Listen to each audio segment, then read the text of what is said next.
ഇതുപോലൊരു ദുരന്തം ഓൺലൈൻ ചലഞ്ചിൽ പങ്കെടുത്ത യുവാവ് കാട്ടിയ കോപ്രായം കണ്ട് ആരായാലും പറഞ്ഞു പോകും. എണ്ണിയാലൊടുങ്ങാത്തത്ര ബ്ലോഗർമാരാൽ സമ്പന്നമാണ് നമ്മുടെ സോഷ്യൽ മീഡിയ.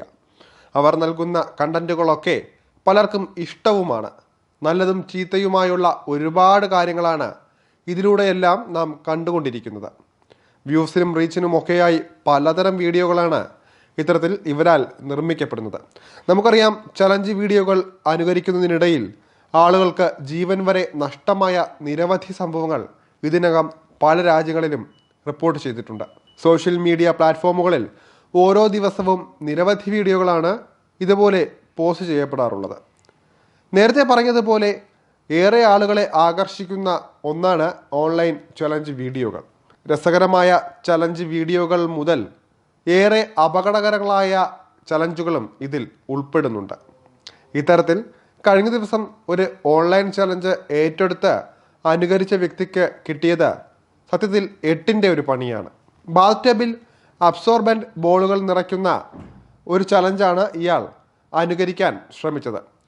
സംഭവം പൂർണ്ണ പരാജയമായെന്ന് മാത്രമല്ല, ഇയാൾ താമസിച്ചിരുന്ന കെട്ടിടത്തിലെ പ്ലംബിംഗ് സംവിധാനം മുഴുവനായി തകരാറിലാവുകയും ചെയ്തു. ഫ്രാൻസിൽ നിന്നുള്ള ഒരു യുവാവാണ് ഇത്തരത്തിൽ പുലിവാല് പിടിച്ചിരിക്കുന്നത്. വെള്ളത്തിലിട്ടാൽ ആ വെള്ളം വലിച്ചെടുത്ത് വികസിക്കുകയും അവയുടെ സാധാരണ വലുപ്പത്തിനേക്കാൾ പല മടങ്ങ് വലിപ്പം വയ്ക്കാൻ കഴിയുകയും ചെയ്യും എന്നതാണ് അബ്സോർബന്റ് ബോളുകളുടെ പ്രത്യേകത. ഇവ ഉപയോഗിച്ചുള്ള നിരവധി രസകരങ്ങളായ വീഡിയോകളാണ് ഇൻ്റർനെറ്റിൽ ലഭ്യമായിട്ടുള്ളത്. അത്തരത്തിൽ രസകരമായ ഒരു അനുഭവം തന്നെയായിരുന്നു ഈ ചെറുപ്പക്കാരനും പ്രതീക്ഷിച്ചിരുന്നത്. എന്നാൽ മുഴുവൻ അപ്പാർട്ട്മെൻറ്റ് കെട്ടിടത്തിൻ്റെയും പ്ലംബിംഗ് സംവിധാനം താറുമാറാവുകയായിരുന്നു. ഇതോടെ ചലഞ്ച് വലിയൊരു ദുരന്തമായി മാറി. 9 മിനിറ്റ് ദൈർഘ്യമുള്ള വീഡിയോയിൽ ആദ്യം ഒരു ചെറിയ കപ്പിൽ ഏതാനും ബോളുകൾ ഇടുന്നു. ഇവ വലുതായി വരുന്നതിൻ്റെ ദൃശ്യങ്ങൾ കാണിച്ചതിന് പിന്നാലെ ബാത്ടബിനുള്ളിൽ വെള്ളം നിറച്ച് അതിലേക്ക് കുറേയേറെ ബോളുകൾ ഇയാൾ ഇടുന്നു. ഏതാനും സമയം കഴിഞ്ഞ ബാത്ടബിൻ്റെ ദൃശ്യങ്ങൾ കാണിക്കുമ്പോൾ അതിൽ നിറയെ ബോളുകൾ കിടക്കുന്നത് കാണാം. എന്നാൽ ഇതിനിടയിൽ കുറേ ബോളുകൾ മലിനജലം പോകാനുള്ള പൈപ്പുകളിലൂടെ ഒഴുകിയിറങ്ങി പ്രധാന പ്ലംബിംഗ് സംവിധാനത്തിലേക്ക് നീങ്ങി തുടങ്ങി. പിന്നീട് സംഭവിച്ചതാണ് അക്ഷരാർത്ഥത്തിൽ എല്ലാവരെയും ഞെട്ടിച്ചത്.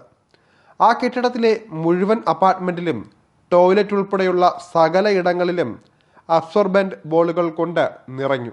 എന്തിന്, കെട്ടിടത്തിൽ നിന്നും മലിനജലം ഒഴുകി റോഡിലേക്ക് പോകുന്ന അഴുക്കുചാൽ വരെ അബ്സോർബന്റ് ബോളുകൾ നിറഞ്ഞടിഞ്ഞു.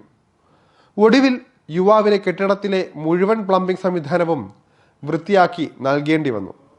തിരിച്ചറിവില്ലാതെ ഇയാൾ ചെയ്ത കോപ്രായങ്ങൾക്ക് അക്ഷരാർത്ഥത്തിൽ ഇരയായത് ആ ഫ്ലാറ്റിൽ തങ്ങുന്നവർ തന്നെയാണ്. ആ പ്രദേശത്തെ ഡ്രെയിനേജ് സിസ്റ്റം പോലും തകർന്ന മട്ടാണ്. ശരിയേത് തെറ്റേത് എന്ന് തിരിച്ചറിയാതെ കണ്ടന്റ് കണ്ടുപിടിച്ച് ആൾക്കാരിലേക്ക് എത്തിക്കുന്നവരാണ് അധികവും. സോഷ്യൽ മീഡിയ ഇത്തരത്തിൽ ദുരുപയോഗം ചെയ്യുന്നവരെ സത്യത്തിൽ ആരും തിരിച്ചറിയില്ല. നമ്മുടെ നാട്ടിലും ഇത്തരത്തിൽ ഓരോ ദിവസവും പുതിയ പുതിയ വ്ളോഗർമാർ പിറക്കുകയാണ്. നല്ല സന്ദേശങ്ങൾ തരുന്ന കുറച്ചു പേരുണ്ടെങ്കിൽ അതുപോലെ തന്നെ നെഗറ്റീവ് വശങ്ങളെ കേന്ദ്രീകരിച്ച് റീച്ചുണ്ടാക്കുന്നവർ അനേകമാണ്. ഭക്ഷണം പാഴാക്കിയും മറ്റുള്ളവൻ്റെ ദുഃഖത്തിൽ തമാശ കണ്ടെത്തിയും തെറ്റായ സന്ദേശങ്ങൾ നൽകിയും ഈ രംഗത്തെ മിസ്യൂസ് ചെയ്യുന്നവർ അനേകം. എന്തു തന്നെയായാലും ഈ ഒരു വീഡിയോയും അതിലുണ്ടായ ദുരന്തവും അവർക്കൊക്കെ ഒരു പാഠമാകട്ടെ.